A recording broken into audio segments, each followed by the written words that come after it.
Ito ang buong kwento ng buhay ni Jesus. Ganito ang pangyayari sa pagkapanganak kay Hesukristo. Ang ina niyang si Maria ay katipan ni Jose. Subalit, samantalang dalaga pa, siya ay nagdalang tao siya sa kapangyarihan ng Espiritu Santo. Si Jose na kanyang katipan, palibhasa'y matuwid at nagpasyang makipagkalat kay Maria. Ngunit binalak niyang gawin ito ng palihim upang huwag madala sa kahihiyan ni Maria. Habang pinag-iisipan niya ang bagay na ito, siya'y nanaginip. Isang anghel ang nakita niyang nakatayo sa kanyang tabi.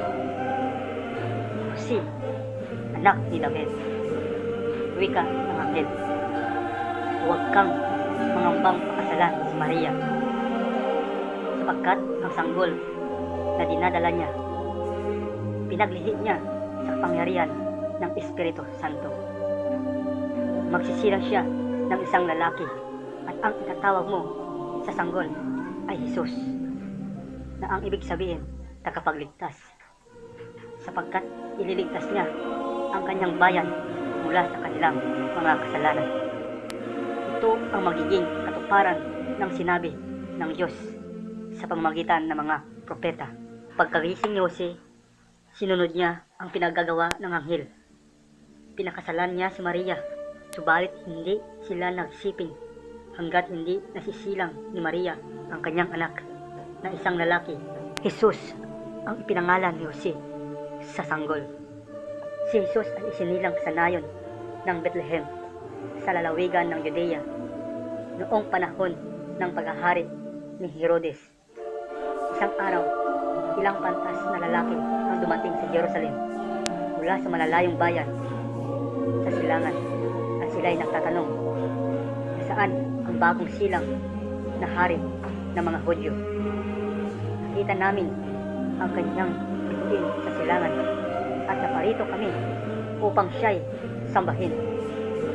Nagulo si Haring Herodes at gayon din ang buong Jerusalem dahil sa kanilang mga tanong. Tinulong ni Herodes ang mga punong saserdote at eskriba at inusisa kung saan isisilang ang Kristo. Sa Bethlehem po, wika nila. Palihim na pinatawag ni Herodes ang mga pantas na lalaki. Nabatid niya sa kanila kung kailan nila unang natanaw ang bituin. Sinabi niya, pumunta kayo sa Bethlehem at hanapin ninyo ang bata. Kapag nakita ninyo siya, bumalik kayo rito at sabihin ninyo sa akin upang makapunta rin ako at makasamba sa kanya. Pagkatapos nilang mapakinggan ang hari, nagpatuloy ang mga pantas na lalaki sa kanilang paghahanap. Muli nilang nakita ang bituin at pinatnubayan sila nito hanggang sa tumapat sa kinaroroonan ng bata. Tuwang-tuwa sila nang makita nila ang bituin. Pumasok sila sa bahay na kinaroroonan ng bata at ng kanyang inang si Maria. Nagpatira pa sila at sumamba sa bata. Binuksan nila ang mga lalagyan ng kanilang kayamanan at ninandugan siya ng ginto, insenso at mera.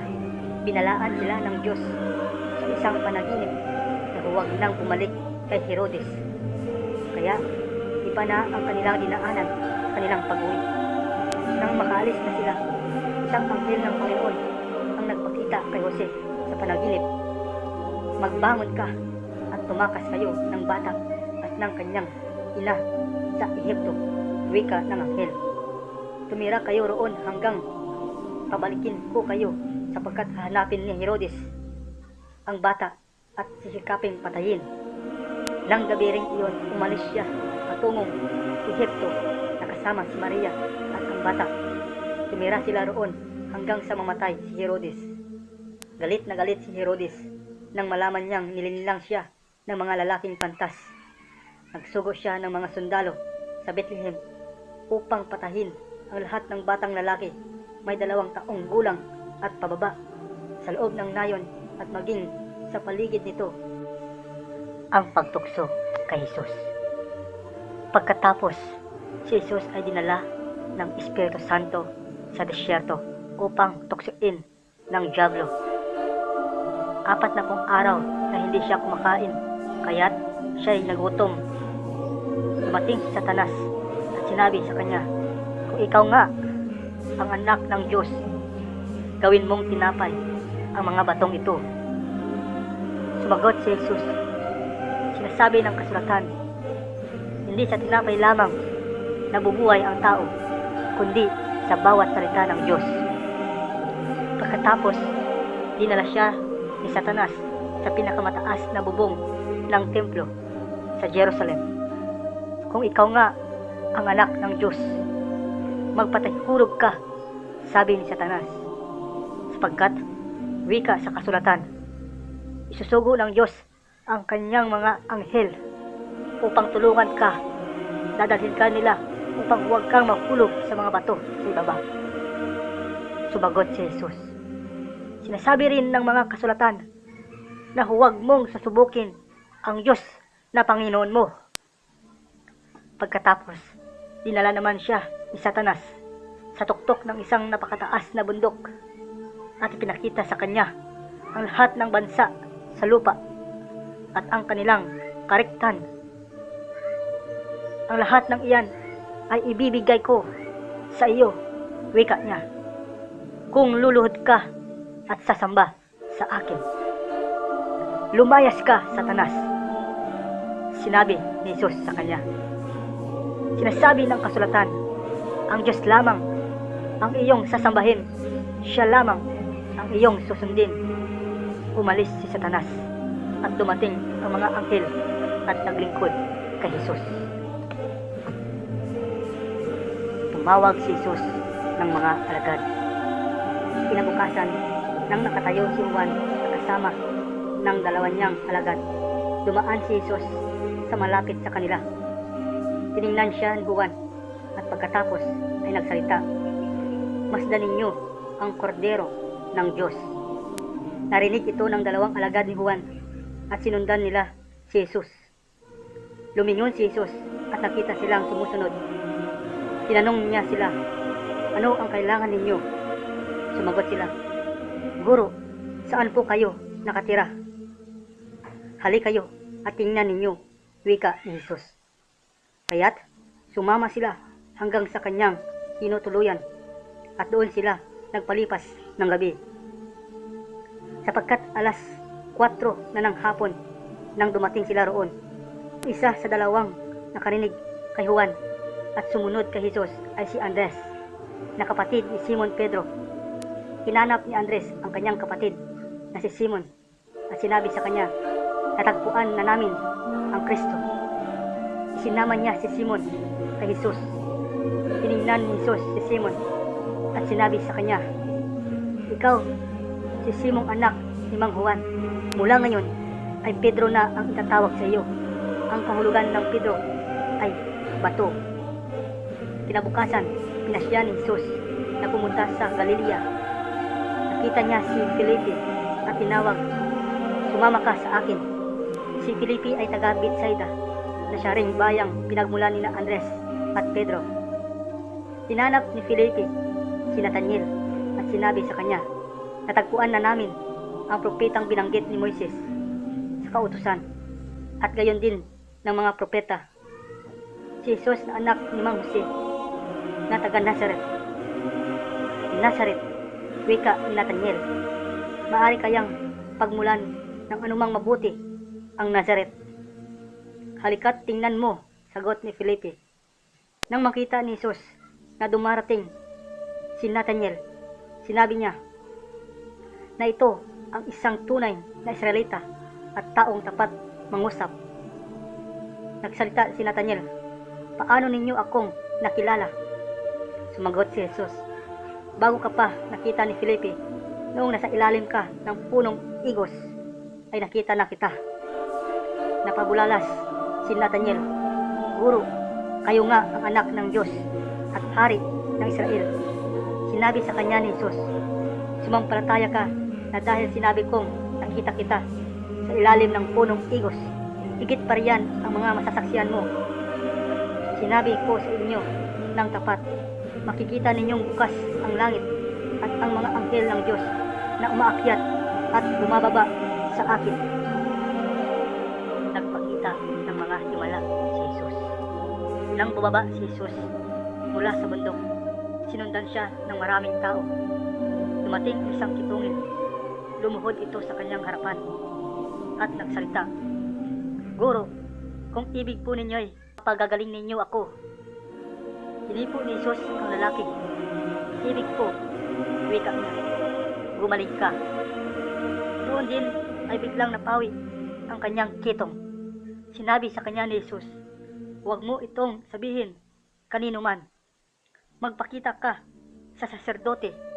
Magdala ka ng handog ayon sa kautusan ni Moises bilang patotoo sa mga tao na magaling ka na nga."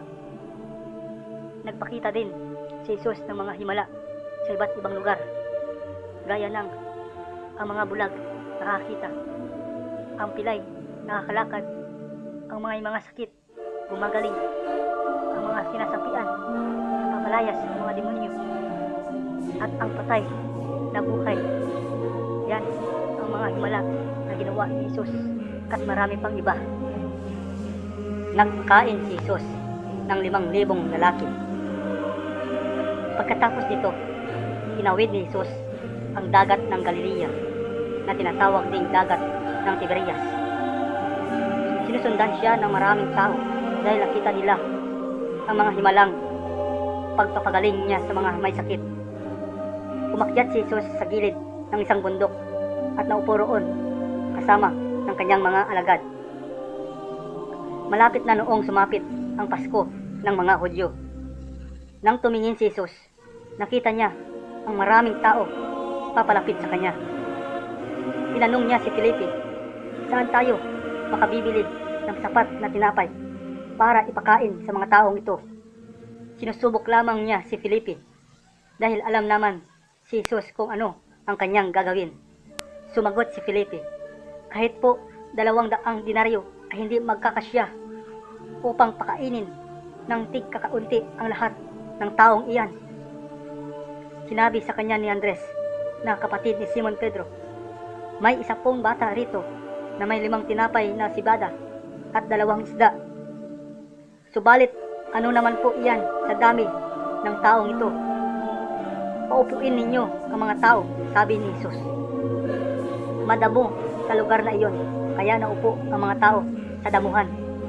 Ang mga lalaki lamang ay bumibilang ng 5,000. Kinuha ni Jesus ang tinapay. Pagkatapos niyang magpasalamat, pinabigay niya iyon sa mga taong nakaupo. Gayon din ang ginawa niya sa isda. Ang lahat ay kumain at nabusog. Nang makakain na sila, inutusan niya ang mga alagad, "Ipunin ninyo ang lahat ng natirang pagkain para walang masayang." Inipon nila at nakapuno sila ng 12 bakul ng pagkain natira mula sa 5 tinapay na sibada. Nang makita ng mga tao ang himalang naganap, sinabi nila, siya na nga ang propetang pinangakong darating sa mundo. Nilinis ni Jesus ang templo.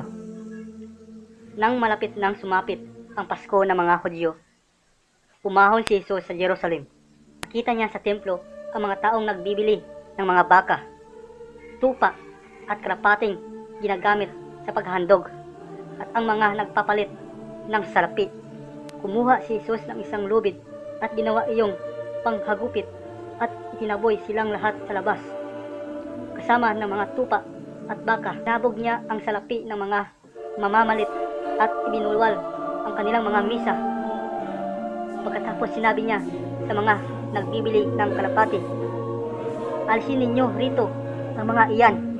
Huwag ninyong gawing palengke ang bahay ng aking ama." Naalala ng mga alagad ang sinabi sa kasulatan, "Papahamak ako ng pagmamalasakit sa iyong bahay." Hinarap siya ng mga Hudyo, "Sino ang nagbigay sa iyo ng karapatang kumuha riyan? Magpakita ka sa amin ng katibayan."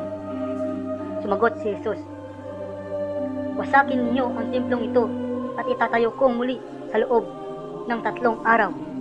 Ano kamo?" Sagot ng mga Hudyo, 46 na taong ginawa ang templong ito at itatayo mo sa 3 araw lamang? Subalit ang templo palang tinutukoy niya ay ang kanyang katawan.